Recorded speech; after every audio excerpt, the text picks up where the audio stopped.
Hi everyone, Babula and I are back again for this lunar cycle as we talk about the new moon and solar eclipse in Sagittarius.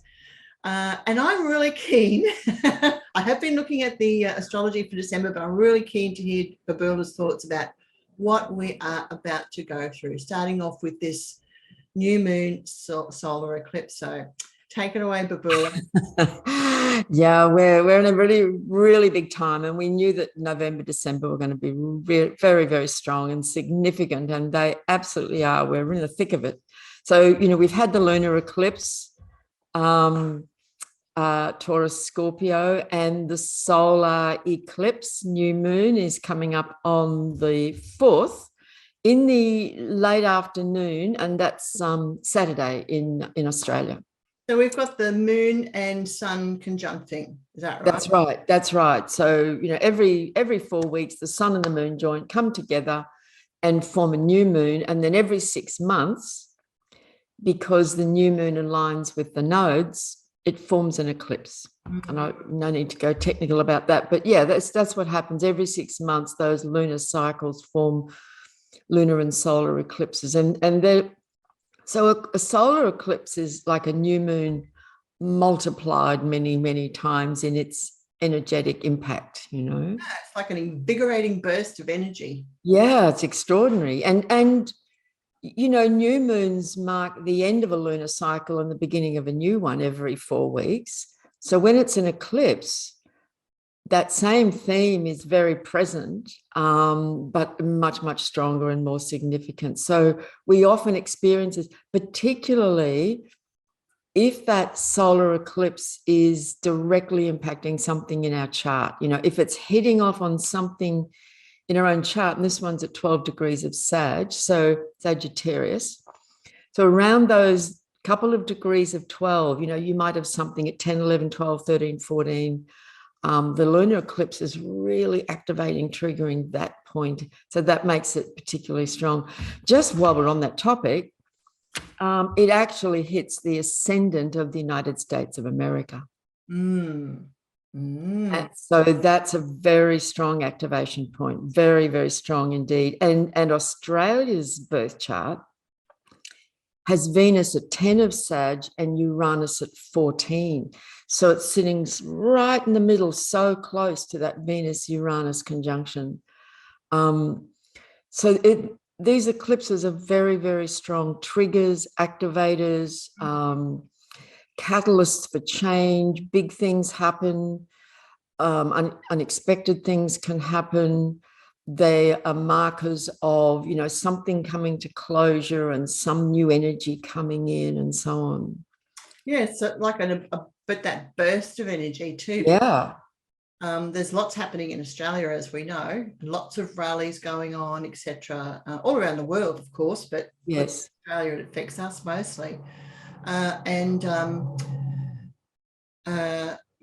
It's that unexpected, what can I say? The unexpected nature of things too. We just don't know what's going to happen. No, and things keep changing on a daily basis. Yeah. So they have a kind of almost like a wild energy in a way, particularly in Sagittarius. One of the things I've always enjoyed about Sagittarius energy and all the Sagittarians I know, and I seem to know quite a lot of them, is that it's that kind of wild, untamed quality, which I really enjoy. It's a fire sign after all. And Australia has a lot of planets. We're a Capricorn country, Sun conjunct Saturn in Capricorn. Where I say we're a Capricorn country in terms of our political structures and systems that were set in place, in 1901. That's the chart of the nation as we know it, and its setup and structures and systems and so on. But the land itself, of course, is another matter. There's a lot of planets in Sagittarius in our chart, and if you think about that, that Australian character that we've always held dear, that sense of adventure, the big wide open country, the big land, the big skies. Australians love to travel. that sort of mostly positive outlook. Oh, don't worry, she'll be right, mate. You know, the lucky country. These are all very Sagittarian themes and ideas, aren't they? Yeah, I've done quite a bit of travel, and everywhere I go, when people find out you're an Aussie, I mean, as soon as you open your mouth, Yeah. they go, "Oh, we love Australians. They're so friendly." You know, That's right. And fun and open. That's right. And frank and direct. yes, they're very all-encompassing Yeah. because everyone's their friend. Yeah. They could also be overindulgent. Absolutely. Overindulgent, but they go through life like everything. It's like the smorgasbord of life. They want to try, Yes. you know, explore everything. Yes, and the love of the outdoors. I mean, we are very fortunate in many ways in this country in that, you know, we have just this great weather by and large and access to tremendous outdoors, you know, fun and adventure and so on, you know, the beaches, the mountains, all of that. That's very Sagittarian, that Sagittarian spirit.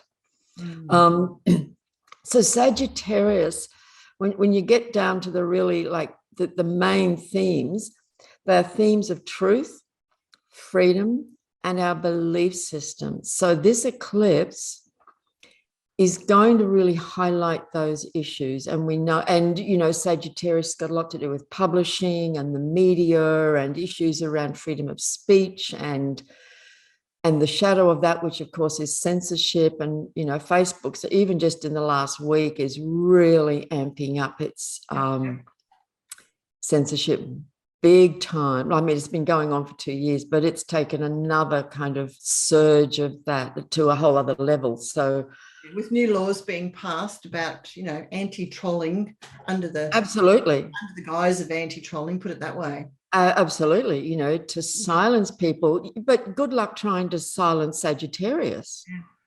Yeah. You know, it's you know, like years ago, I remember there was always this thing about the people getting up on their soapboxes in the parks in Australia on Sundays. You know, Hyde Park was a classic case of the soapbox, and people get up there and have their rant, and Sagittarius loves to have a good rant and express their opinion and point of view, don't they? That's right. You know, I've got something to say. It's true. It's true. That's why a lot of sages become teachers or professors or, you know, I have a lot of sage friends who are actually astrologers and they teach astrology. You know, in the Australian astrological community, there's a high percentage of them are actually Sagittarian. Yeah. I thought there'd be a high percentage of Aquarians. Well, you get Aquarius in their chart as well, but it's often the ones who are kind of out there teaching and so on. Sage is also things like publishing and the media and the expression of views and opinions and what is truth and what is not. Yes, I think the search for truth is always a very strong Sagittarian trait. Very, very, very strong. And for Sagittarius, it's the search for truth, not so much in a book, although that can be part of it. It's to go out there and experience it because it's fire. It's a fire sign. It has to be a lived experience. That's why they have to jump on a plane or hit the highway and just take off and go. I've got to see what's over there. I've got to go and find out for myself. You know, that direct experience is so important. So we're having that curtailed in many ways. Yes. So, you know, issues around travel is Sagittarius. So, you know, watch this space over this eclipse season, and eclipses set off an energy field that's actually active for the coming 6 months. So it's like every new moon every month, that sort of imprints on the energy field of that lunar cycle for those 4 weeks. Well, the solar eclipse does that for 6 months. So this is the theme, like a really important underlying theme. Right. And when does that eclipse actually occur, Babula? I made a note. I've got the chart here. It's at 5:43 p.m. on Saturday the 4th, Brisbane time. So for our friends in the southern states on the East Coast, that'll be 6:43 p.m. Yeah. So late afternoon, early evening, the eclipse on Saturday. For anyone watching this around the world, just figure out what time that might be for you. Yeah. And 12 degrees of Sagittarius. And another important thing to note is that it's actually, because eclipses line up with the north and south nodes of the moon, is this solar eclipse on the south node or the north node? Well, this one's on the south node. Right. And the south node, and we all have these nodes in our birth charts, they're very important. They tell a very important karmic story. So the south node has got a lot to do with our karmic past. Mm. So when the eclipse is on the south node, that can also point to, there might be big exposés and revelations of truth about things of the past, or we're facing issues of the past, even in our own lives and in our own self, around what we believe to be true. And I think, I know I have throughout my life, I've had to face things that I thought were true and found out they weren't. Yes. Yeah. Spiritually, worldly, with individuals, in all sorts of ways, Yeah. So this would be a time where people may have to adjust to change by using open-mindedness. That's right. Yeah. Yeah. That's right. And I think I was reading, I don't have an ephemerid, so I have to have a look online where the planets are. And I'm not sure everyone has it all right all the time, but I think the new moon was conjunct Mercury too, was it? It's really close to Mercury. Mercury's only 3 degrees away at 15 of Sagittarius. That's right. Yeah. So that puts the focus on thinking and communications as well. That's right. And information. Yeah. Yeah. Yeah. Mental fitness, picking up on things, yes. Curiosity is another one. You have to have curiosity curiosity has to go along with open-mindedness, I think. Yes. Otherwise you're just following a set path of beliefs, aren't you? And that's right. Yeah. That's right. And it's that thing, sometimes people will actually say, no, don't tell me, I don't want to know. And Sagittarius goes, what? I go, because I'm a Sag, and I go, why wouldn't you want to know that? That's right. Why wouldn't you ask those questions? Like, duh. That's right. That's right. I mean, my doctor must really hate it when Sheryl has an appointment, because I go in there and I want to know everything about everything, Yeah, absolutely. Medical lesson every time I go there. You have to try to swat up and prepare before you walk in the door, or say, look, I'll get back to you about that, and go and do some research to answer your question. But that's right. That's exactly right. So Mercury in Sagittarius, if anyone has that in their birth chart, if they were born with that, it's a compulsion to speak up.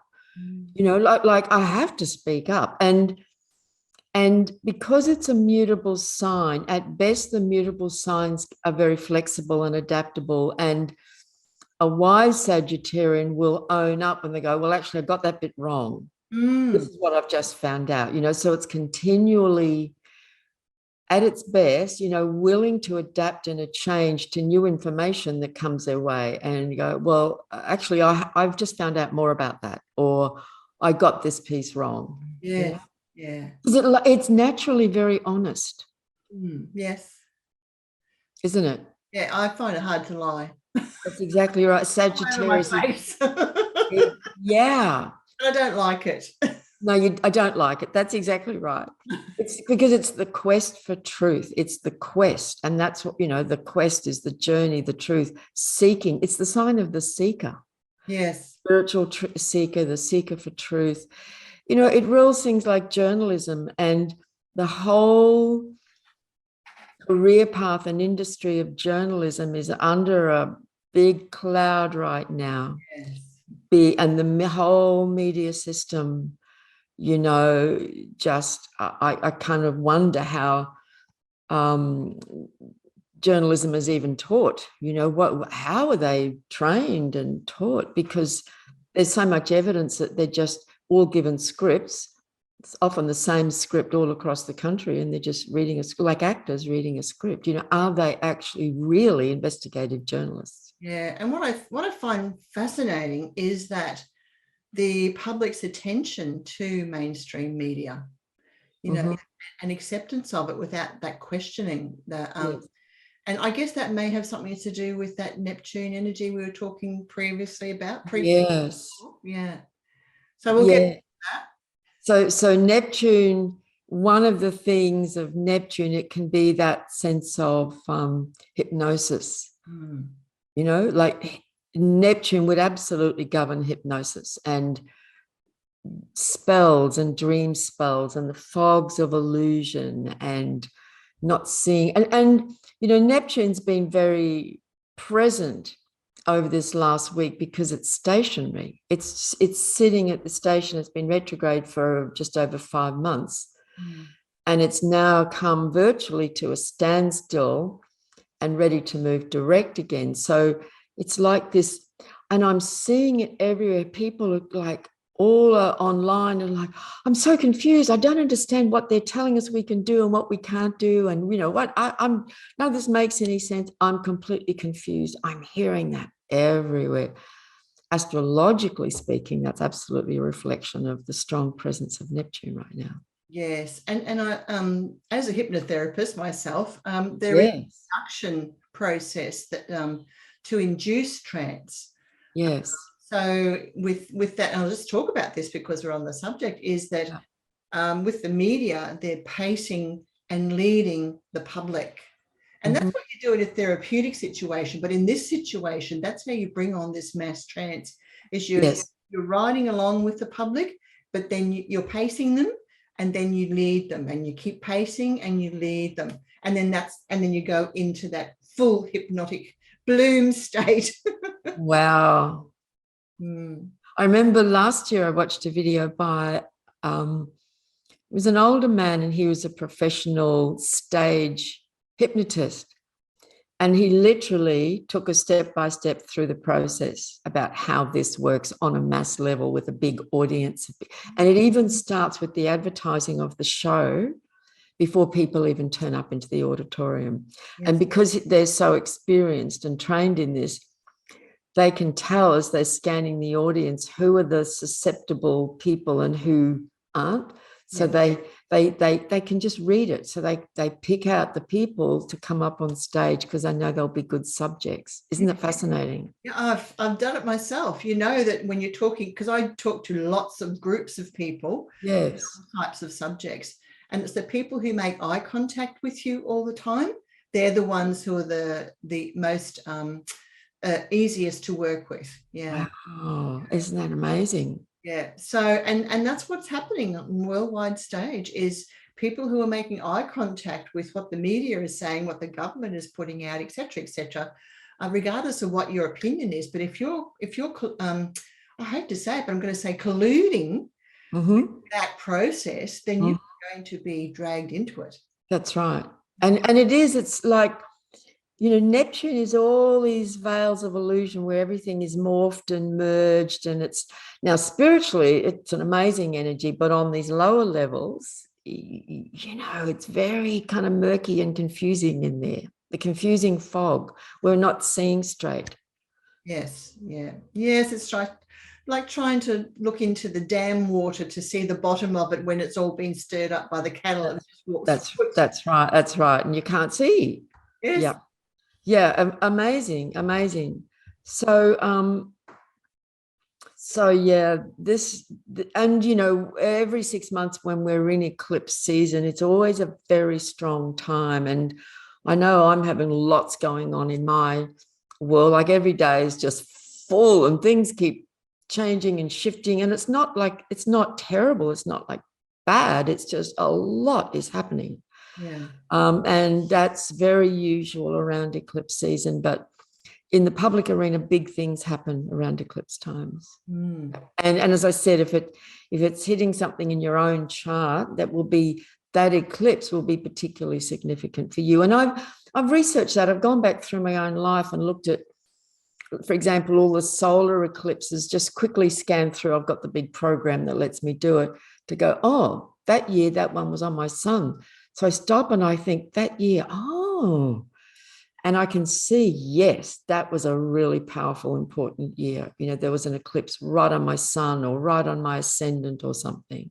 Yes, yes. So this eclipse, is that going to affect you personally It will be not, it doesn't hit a planet, but it will be in my 4th house, which is the house. So even just the house it's going to be in your chart. So the 4th house is home and family and where we live and our personal world, you know, of family dynamics and our domestic life and so on.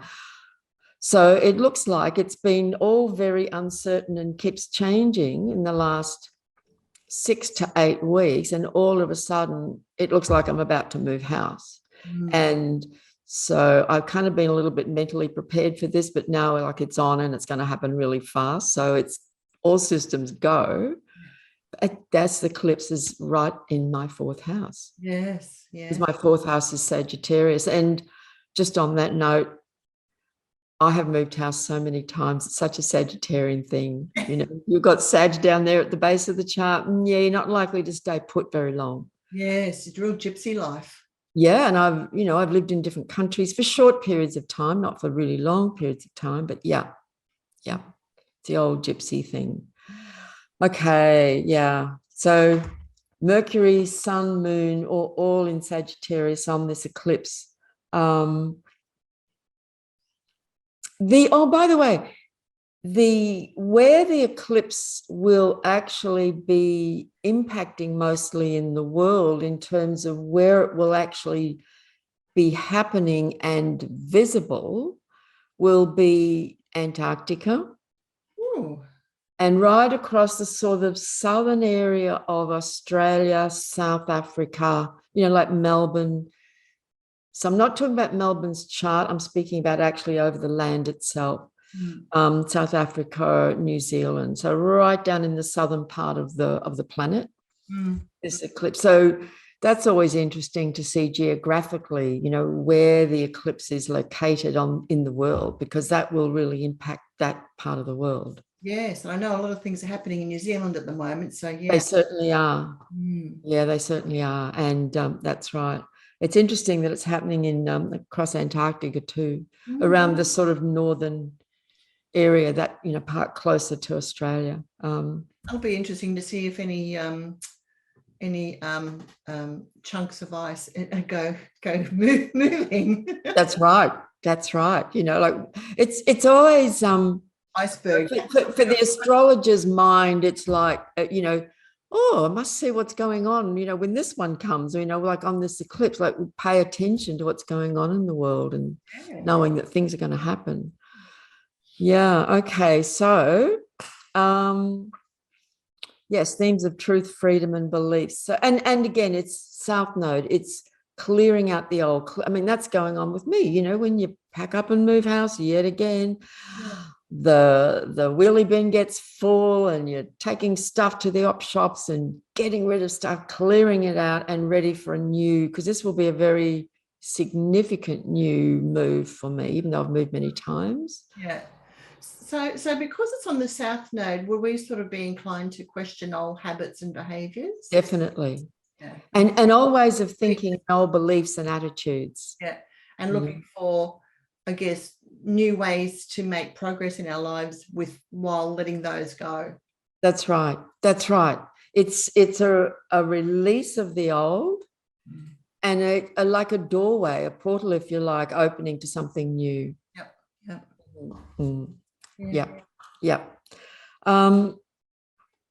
Yeah, and I was just thinking, I mean, there's a whole story around this house. It would take us half an hour to just tell the whole story, but fascinating the way it all happened. But the house, and I'm moving with my daughter and 2 grandchildren. We're actually merging 2 houses and going together to a new place. So that's a big change for us all. But the house used to belong to an old friend of mine who's a Sagittarian. Isn't that amazing? It is. Amazing. So there you go. So, okay. Now let's see what comes in after that. So then on the 8th. There's quite a bit happening in December. There's a lot happening. Right through to the end. That's like, you know, day after day after day, there's another one, another one, another one. There's a lot. Yes, so we're seeing out 2022 with a lot of energies moving and happening. So on the 8th, Mercury, which we know is in Sagittarius, will be exactly square that Neptune in Pisces. So Mercury will be at 20 of Sag, square Neptune at 20 of Pisces. Right. So, you know, for those couple of days, that can be beautiful. Spiritually, our dream life might be really profound. Our, you know, imagination, if someone was a writer or a speaker or an artist or something, that whole imaginal realm can be really open and very inspired. Inspiration is a word I love for Sagittarius. Mm. You know, Sages are inspiring people, and they love to inspire people, you know, to lift people up. Yeah, That's one of the reasons they often teach, you know, they want to inspire. Yeah, that's interesting, because last night I was doing a podcast and the woman who was the guest, I said something pre-chat, in the chat before the recording, and she said, oh, she found out something about me. She goes, oh, you're my new inspo. There you go. What the hell's it? Oh, inspiration. Yeah, that's exactly very much. That because Sagittarius live a big life, you know, it's a big life full of many different adventures and pathways and so on. It's not a small energy, it's big, expanded energy, ruled by Jupiter, king of the gods, biggest planet in the solar system. That's right. And then, and on the same date, on the 8th, and this is an interesting one, Mars will be at 26 degrees of Scorpio. So Mars is still very strong in Scorpio. And it will make a square to Jupiter, the ruler of Sagittarius, at 26 of Aquarius. Now, Jupiter-Mars contacts, like, you know, if we consider Mars as the archetype of the warrior, when it meets Jupiter, it can be the warrior for truth, you know, the freedom warrior, a strong sense, like an image could be the knight on his horse, you know, charging into battle to fight the good fight for truth and freedom and justice. You know, that's the sort of, so it's a big energy. Mars is a very energized archetype, and Jupiter is just big energy. So this is quite dynamic, actually. So that's on the 8th. You said that was Mars was squaring Jupiter? Squaring Jupiter. Squaring. So you've got, so there's like a clash. Well, it is in a way. It's a strong sort of tension and pressure in a way. Mars is in Scorpio, deep, deep, deep, deep. Yeah. It's that, you know, battle going on down in the basement, in the bottom of the cauldron. And Jupiter in Aquarius is the big vision for the future. Meanwhile, Mars is down here. Hang on, you know, we're cleaning up down here. Yeah. And Jupiter's sort of wanting to surge ahead into the future. Yeah. But squares can be very challenging always, and we all have them in our chart, but they can also catalyze us to change, that they can be, you know, they can really galvanize us to shift our perspective, to make things happen. You know, they can really push us to come to terms with something.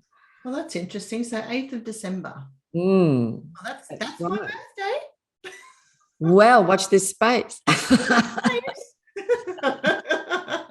Look out. Look out. And look, and we have to say, before we kind of move on from the Sag story, of course, is that, well, not that we're completely leaving it. As you well know, Sagittarians love to party and love to have fun.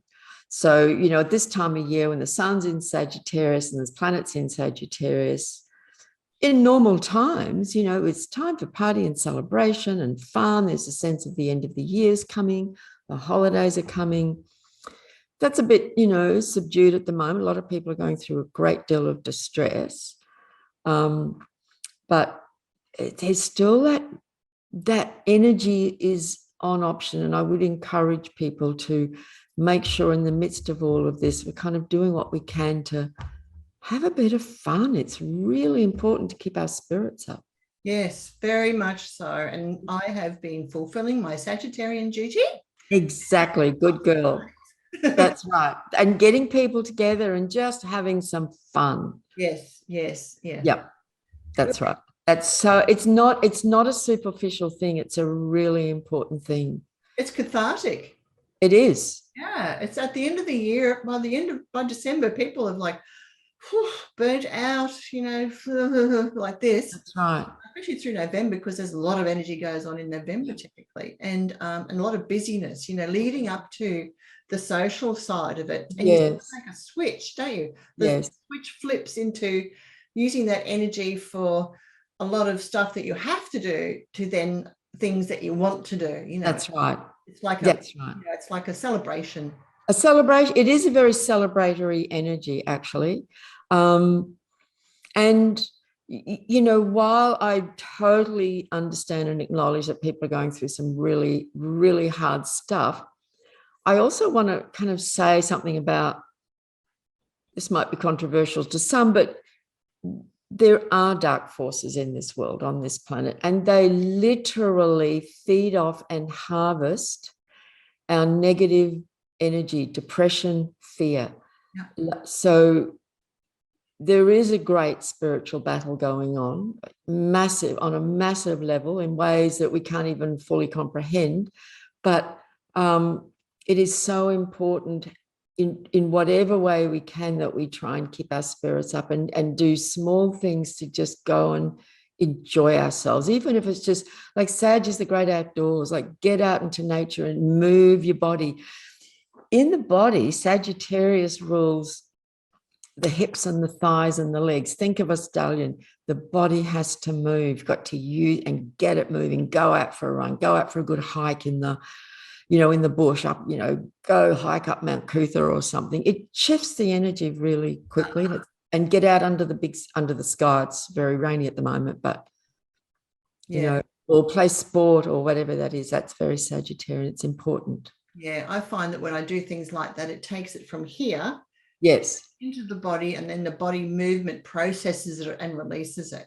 That's right. And then you feel more positive again. You just do feel better. You know, we're not just stuck in that mental anxiety and so on. Yeah. Okay, so that was a little rave, a little Sagittarius rave.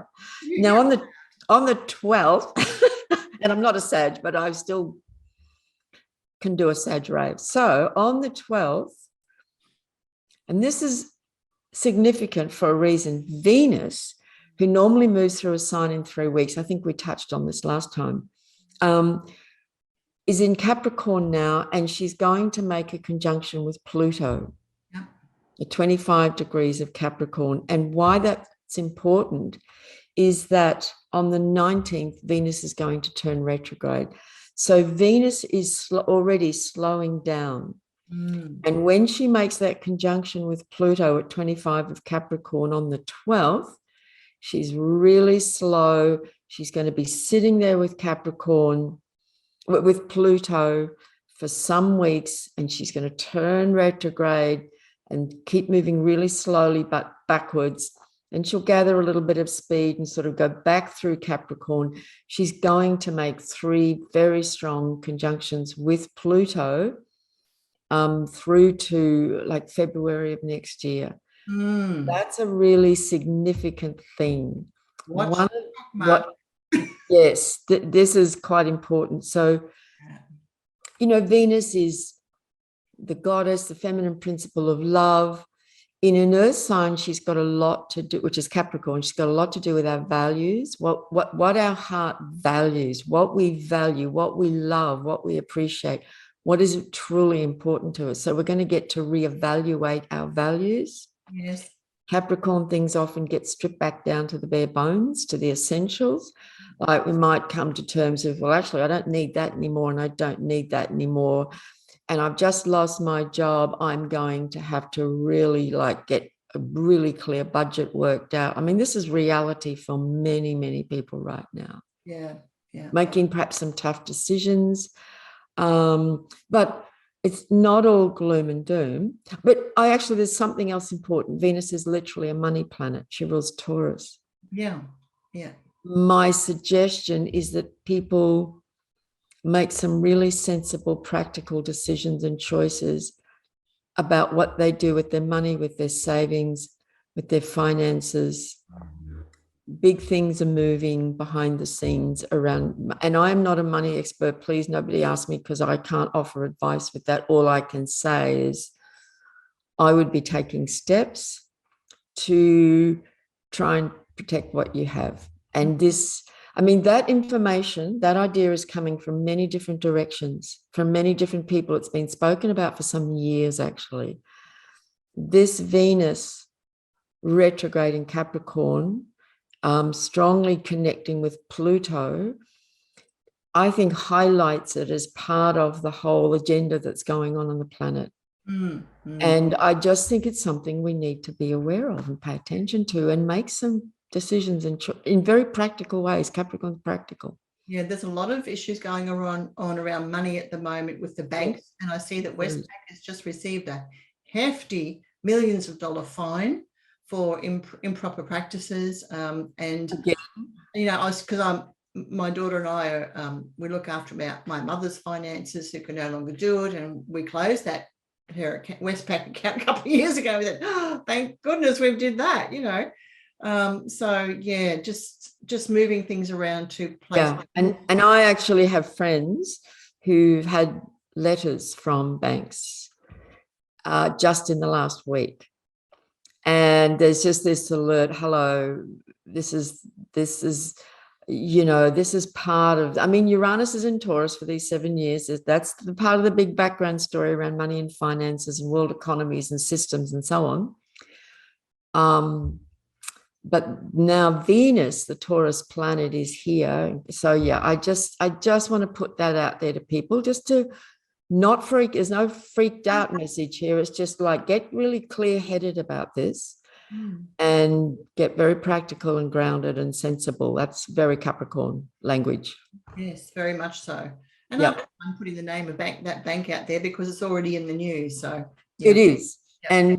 And I will say that a couple of my friends who've had letters have been from that very same bank. There's just a little kind of pay attention to this, you know? Yeah. Okay.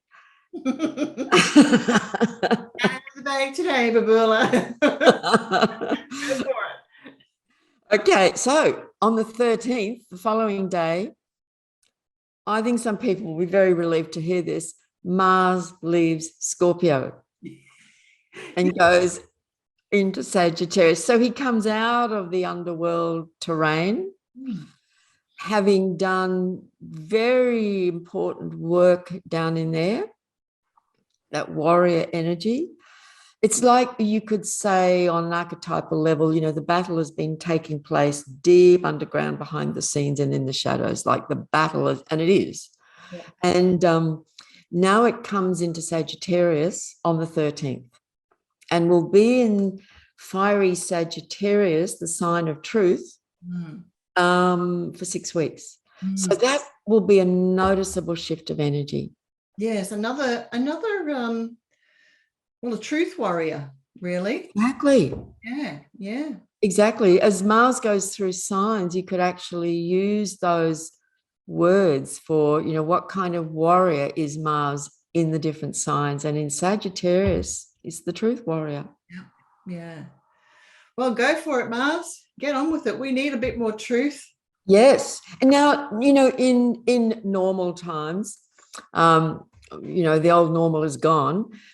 But so often, like people I've known and met with Mars and Sagittarius, man, they are adventurous souls. These are the people, you know, who sailed solo, small sailing boats around the earth on their own. They go off on sailing adventures to the Antarctic. They're on safari in the wilds of Africa. You know, they're trekking across Australia with camels. You know, this is like Mars is that energy of action. And in Sagittarius, it's got to move, it's got to go. But it's also seeking the horizon, but on the more philosophical level. And Mars is Sag is very philosophical. It is absolutely about truth. Yes, yeah. So, excuse me, that was yeah. So, yes, so there will be a noticeable shift of energy. Well, hopefully, I'm just thinking Mars and Sagittarius, people might have to watch their appetites. They might overindulge. overindulge. And because Sagittarius doesn't like limitations.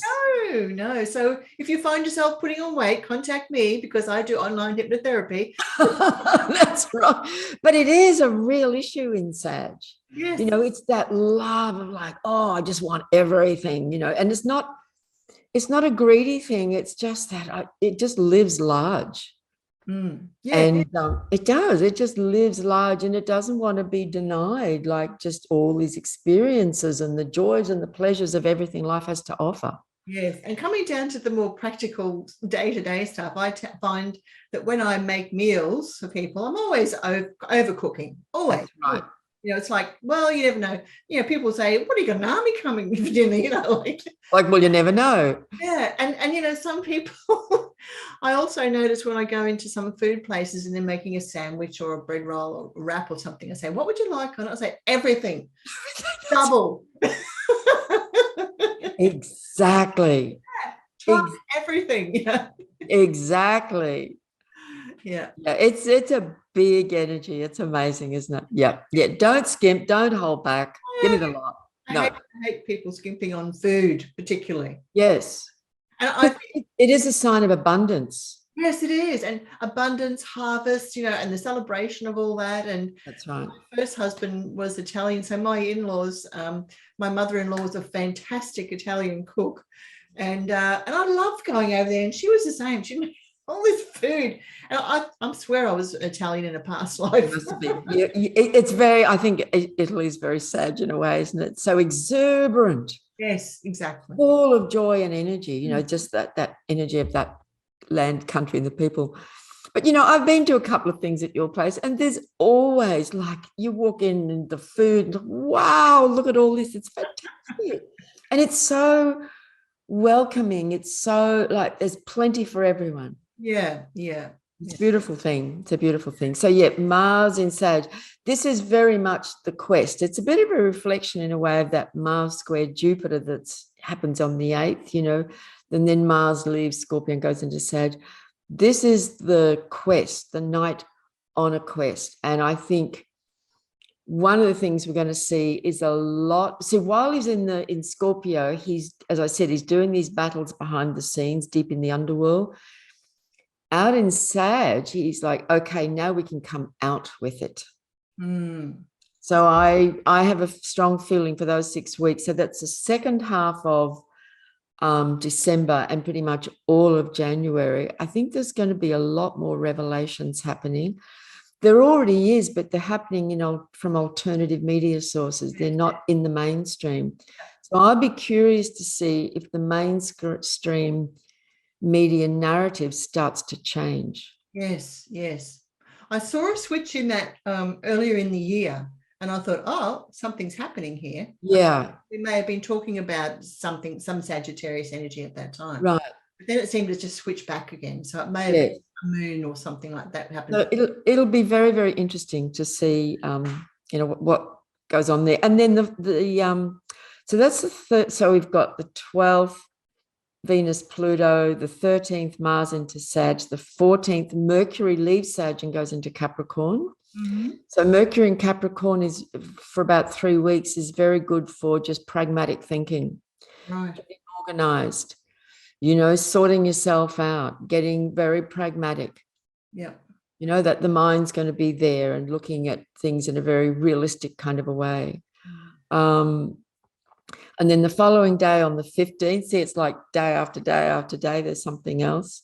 And then on the 15th, Mars now in early Sagittarius will make a conjunction with the South Node. So actually over that whole first week of Mars in Sagittarius, you know, those first couple of degrees, it's very much with the South Node. So this feels to me like it's got a feeling of that Mars warrior energy pushing against old systems of belief and old ideas about what's true and what's not, and really wanting to sort of cut through it. You know, Mars has this sharp blades, and swords and knives are ruled by Mars. Like it wants to cut through. Yeah. So very, very interesting, that middle part of December, a lot happening. Then on the 19th, Venus does turn retrograde. So for a couple of days around there, Venus herself, our heart, the love principle, women, money, values, are really going to be up for us. Even just around spending. Sometimes when Venus is retrograde for 6 weeks every 20 months, we find ourselves having to spend money because things happen, and like I'm moving house, it's always expensive. Yeah. It just is. And in Capricorn, that's just how it is. You just have to deal with it. And then on the 20th, the following day, Chiron goes direct at 8 degrees of Aries. Chiron's been retrograde for about 5 months. Now talk to us a bit about that.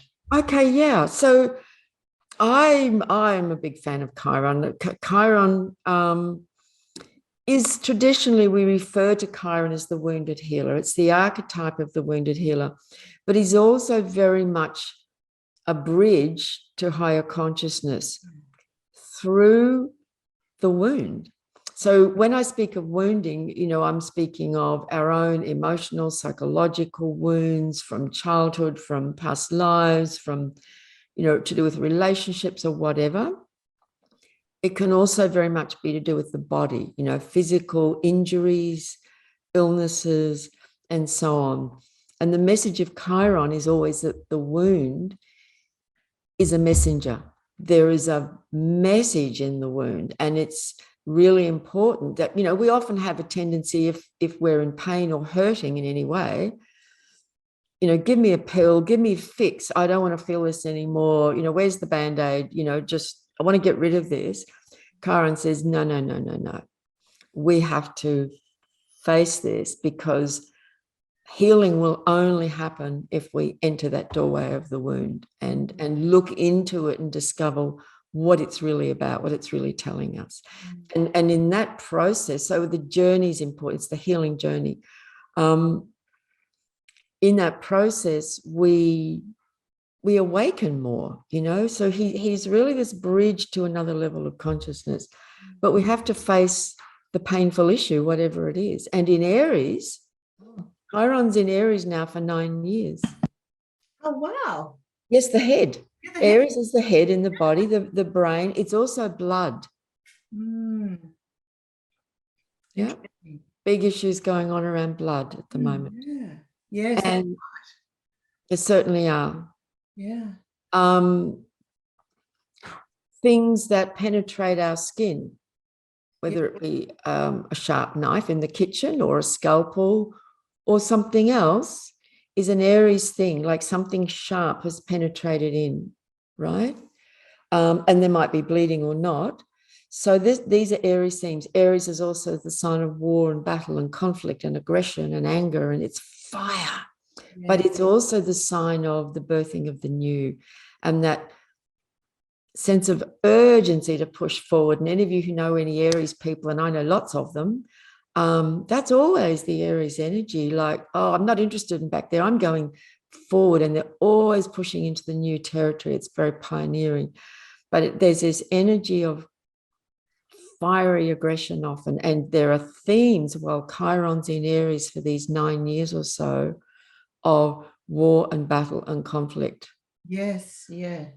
And I'm just thinking, to do with blood, I mean, God, it just points to vaccination issues. It does. It absolutely does. Yeah. It's very, very real, and it's escalating. So yes, so that week or so, it's exactly turning direct on the 20th. That week or so, the days on either side, Chiron will be very much to the fore. Its energy will be felt. So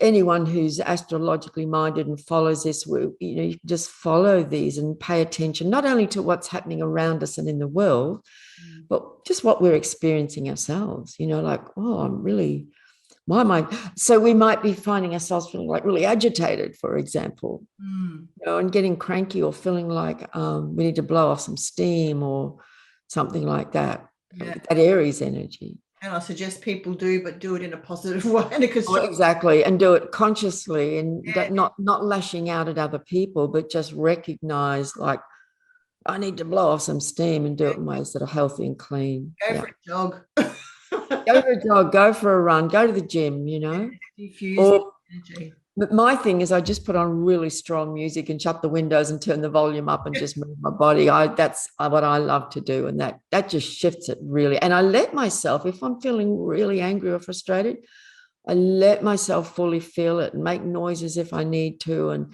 just be really honest with what I'm feeling, you know. Actually, that's really important for women, because if women, you know, we're sort of taught through observation not to express our anger. Yeah. If we don't, it turns into tears and depression. It does. Yeah, so it's really important we don't do that to ourselves, that we actually That's right. let that go. Yeah. That's right. And that's that Mars energy when it's not allowed expression. We actually become weaker. Yes. Mm. You know, we have to.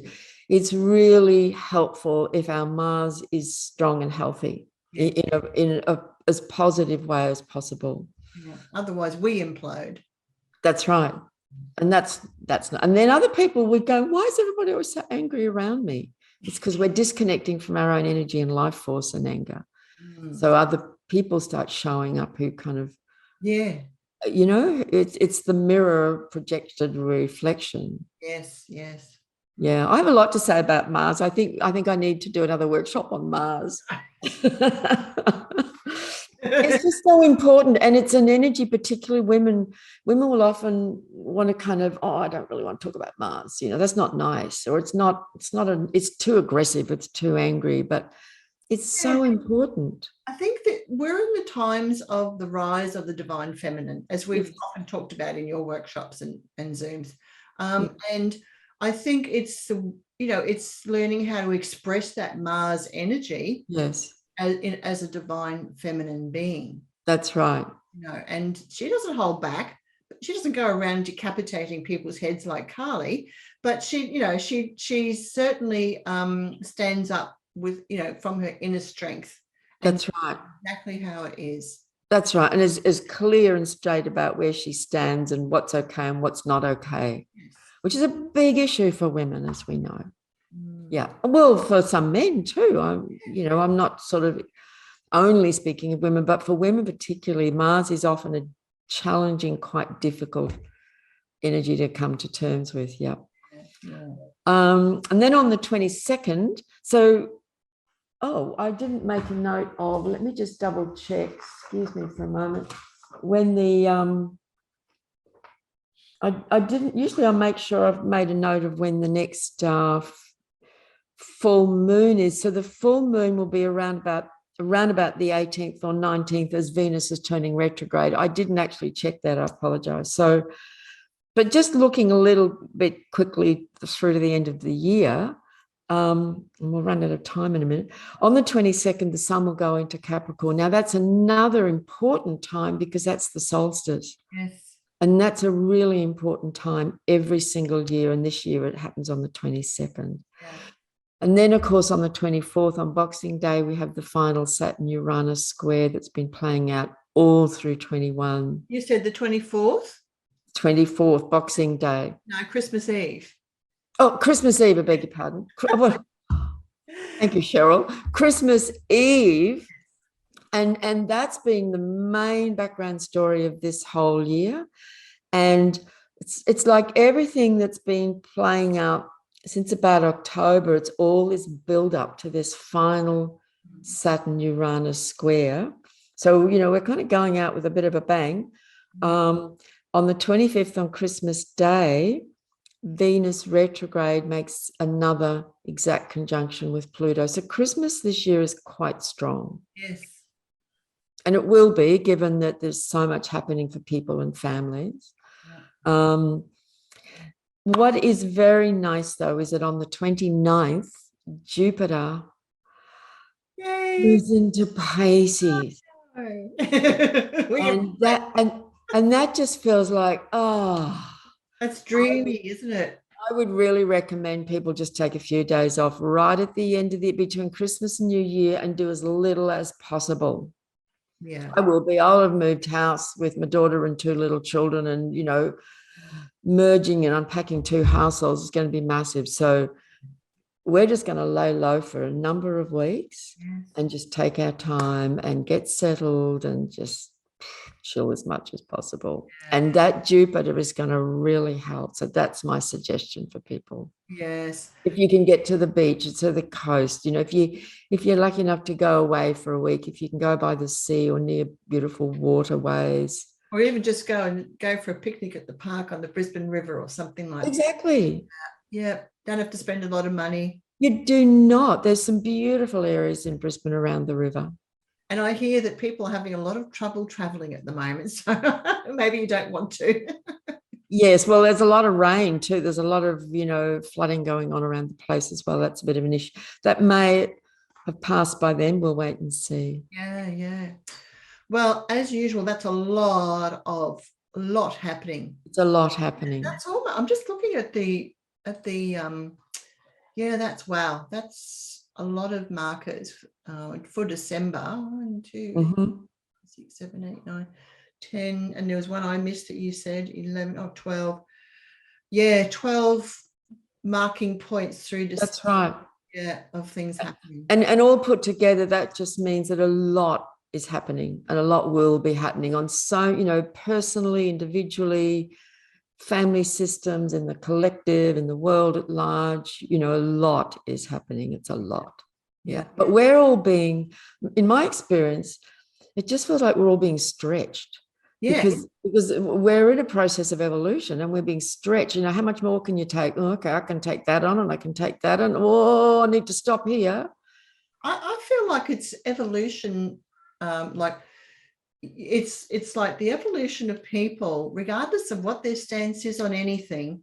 You know, you're, like you say, you're being stretched and there's hardly any give to stop and catch your breath. That's right. To go on to the next one. It's like, it's almost like you're drowning in a way, isn't it? You're struggling to get a breath between struggling. I know. I can absolutely feel like that. And so any tools we have that help us to just, like, sometimes I'll just sit on my meditation cushion for 10 minutes and just drop and just, oh God, that feels better. You know, to literally stop and take a breath and just drop in, even if it's just that short amount of time, you know, or just walk outside for 10 or 15 minutes can be, because it is a lot. Every day there is so much happening.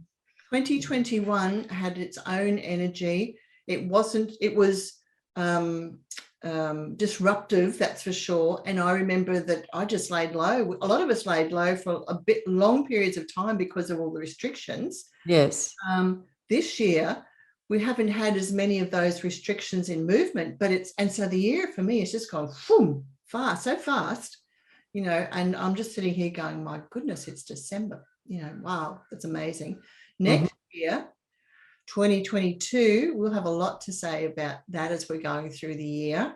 Yes. Yeah. So we will, yes. And probably a lot in January, actually. Yes. Yeah, so we'll see where that takes us. Babula and I will be doing one more of these for December with the next full moon, as you say. And then we will be on to 2022. Wow. That's a 6-year. A 6-year. Look up your numerology, people. It's a 6-year, and the year, and I'm not a Chinese astrologer, the year of the water snake. Yes. No, the water tiger. Tiger, yeah. It's the tiger. Yeah, so maybe we can talk about that next year too. Yeah, yeah. Thank you once again. It's been Thank you, Sheryl. It's always fun. Even when the subjects are sometimes quite difficult, it's still fun. Yeah, well, that's life, isn't it? You've got to have fun. That's right. Yeah. So everyone, if you enjoyed this episode, please remember to like it, to share it, and to subscribe. And remember to tap the bell so that you receive the notification of when all of these episodes are uploaded. And then we will be back with you next time in another 2 weeks. So bye for now. Bye, everyone.